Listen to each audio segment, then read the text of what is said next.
I am running for the mayor of Jersey Village, Texas. I've lived here for 40 years, and during that time, I've even managed to get some extra college degrees. I've worked for about 50 plus years. I've done a lot of volunteer work. I've worked full time, part time. I've raised children, had rescue dogs. And I want to tell you some things that I found out about and some suggestions that I have. Okay, first of all, this is about we the people. The Jersey Village City Council represent us. We tell them what we need and what we want. Okay. Now, I think we need to get back to the basics. The rest of us have to balance our budgets, and I think that the Jersey Village City Council needs that too.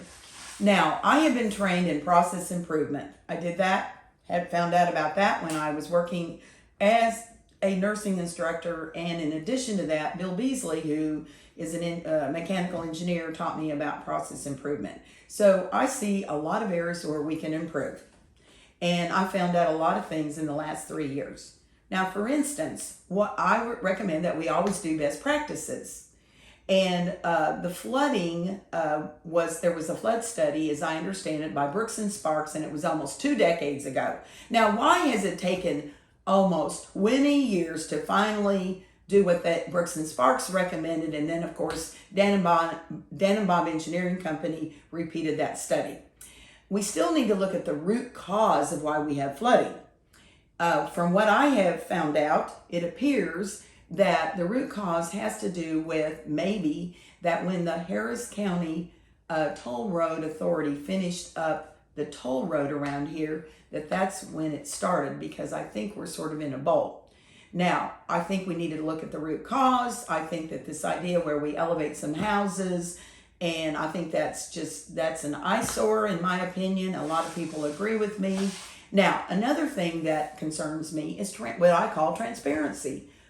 I don't understand why the Jersey Village city leadership on a Friday afternoon, they post when a special meeting is going to be on Monday. Now, when I'm the mayor, we're going to post the meetings 3 business days ahead of a meeting. We're not going to post it on Friday when nobody's paying attention. That just doesn't make sense to me. Now, another thing that I want to look at is the business owners around here, because they're part of this effort also. So I think it's important that we speak to them and we ask them what do they need and what do they want so that they can be more successful. Another thing I want to address is election integrity. Now, May 5th, 2018, James Singleton never won that election. I did a survey because I thought something was not right. I created a survey and I sent it out to most everybody whose name was on the mail-in ballot group.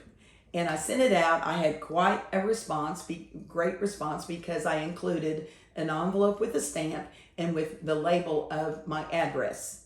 And so James Singleton, who supposedly won by 3 votes, there were 3 voters who indicated they never applied for a mail-in ballot, and one of them is a neighbor of mine. And he told me later that he'd gone up there to go and vote, but somebody had voted in his name, and that's illegal.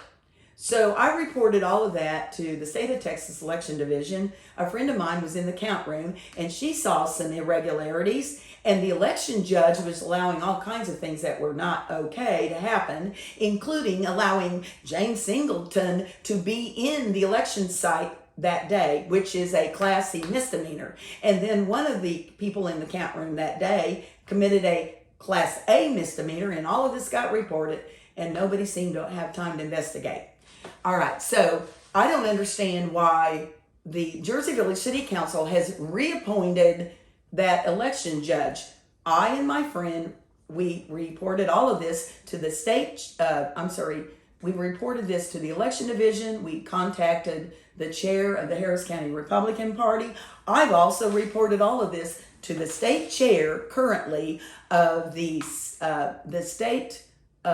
Republican Party, Lieutenant Colonel Alan West, and he's aware of all of this. So I don't know why the election judge thinks that she should be doing this again. I don't understand it. Now, I also don't understand why we are using an old-fashioned ballot box where somebody could has a big slit, somebody could take barbecue tongs and they could tamper with the box. I don't understand that.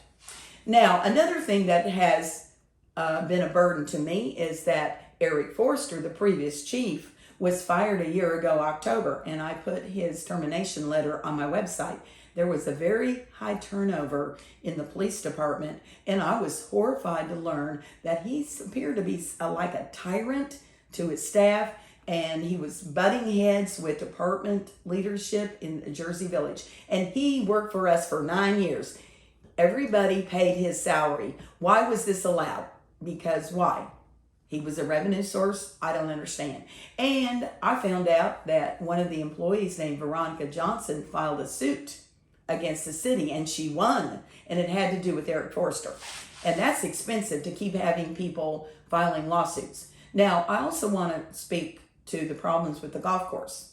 In 2018, Bill Beasley did a presentation, and he told the city council, by using their numbers, that the previous year, 2017, they had lost almost $600,000 with the golf course. And over the previous 10-year period, they had lost $3,400,000. And the taxpayers are making this up. Now, I want to know why this is allowed. Now, I understand that golf courses have a lot of problems with making a profit. I think it's important that we at least break even. So I want you to think about that. Now, I also recommend that we get the maximum allowed with property taxes. Perhaps we maybe need a little more, because after all, in August 2018, the mayor at that time wrote a letter and said, that the Jersey Village City Council would just save all that money that they didn't reimburse to the voters. And so over a 12-year period, they saved up approximately $17.5 million. And that's our money, not Jersey Village City Council's money. And I don't understand why we don't vote on these projects. Why do we have TIRZ tiers? Why do we have tiers 2? Why do we have TIRZ number 3? Why aren't the voters voting on this? Because if something goes wrong for TIRZ number 2, the voters are on the hook for almost 30 years. And that doesn't make sense to me. Now, I understand that there's this clamor about, we don't want to have warehouses and car lots and whatever on the other side of Highway 290. For some reason, Justin Ray, the previous mayor and the city council at that time, they want to have some kind of big development. And I drive around there and I'm like, oh my gosh, we are not some big thing like Town Lake. We are not like Sugar Land. Please, we need to keep our city hall on this side of Highway 290. Now, maybe we need to take the building down and rebuild it. Please, during a flood, the worst place to have the city hall would be on the other side of Highway 290.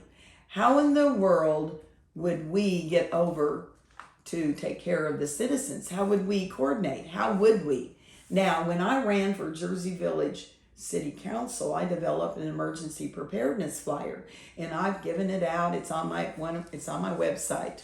So it has suggestions about what to gather, what to do during an emergency. In Jersey Village, we have had 4 major flood events. And I was a nursing instructor at the time at Harris Health. And I was part of that group. I would go after work in the evenings and on the weekends to assist with the evacuees from New Orleans. So I want to say perhaps that you might want to look at the list and some suggestions that I've made. I've made a couple of revisions to that orange flyer. So I want to just say some other things. I just want to say, why do we have censorship here in Jersey Village? Why did a sitting council member, why was his wife allowed to be a monitor next door? And I guess if she and her friends didn't like what anybody said, she would just block it, take it down. Well, at some point I got in trouble with Nextdoor. And so I wrote to the corporate headquarters. I sent 10 letters. I sent 9 letters to leadership. I sent one to the chair of the board. Never heard one single word. I never got one response. I never got anything that said thank you for writing us. And that seems to happen with Jersey Village too. I pointed out many things to Eric Farrar of Olson and Olson. I've talked about how when that election was brought to their attention, May 5th of 2018, that Bobby Warren, who's an attorney, should have stopped and investigated that, because he is an attorney and he has a code of ethics. So I just want everybody to think about some of this. Now, we also have what's called HOT. That's the Hotel Occupancy Tax Fund. And there's very strict guidelines with that. Now, all of these things are going to be on my websites. And so at some point, I'm going to be putting some of the presentations that I've done. I found out that many at the golf course had never been trained adequately in CPR, and we have an AED. Now, I used to work as a nursing instructor. I used to teach CPR. I used to teach advanced cardiac life support. I used to do that with doctors and nurses and whoever else needed classes. I did that I was a nursing instructor for 8 years, and I told the city council that we have a lawsuit waiting to happen because people at the golf course are not properly trained. I also informed city council that bridge that's over by the golf course, I informed them that was a bridge that was for golf carts, not for cars and trucks. And I said, when that bridge falls down, that's another lawsuit waiting to happen. And I doubt that they're even considering it. Do they care? I doubt it. And so I just want to make sure that the voters are aware that we got some serious problems. And also, Eric Forster decided to file a lawsuit against the city. And he mentioned that there was somebody on city council that used to do some things he should not have done when he was a Jersey Village police officer. And you can find all of that online. And there was an article, a summary of the lawsuit in the Southeast Texas Record. And also, you can also find out about a previous mayor and his problems with bankruptcy, back taxes, and lawsuits. So that there was David Yates, a reporter for Southeast Texas Record. He wrote about that. Now, I didn't write these articles. I didn't even know about them. It's amazing what you can do by Googling people. You can find out all kinds of things. So I recommend that you do a little bit of research and you start asking questions and you start asking why. Why have we never adequately addressed flooding? Why have we never adequately addressed all kinds of things? Why do we allow somebody to sit on city council that had a very serious problem with pornography? Is that okay? That seems a little creepy to me. Anyway, these are just some things for you to think about. And have a great day. Thank you.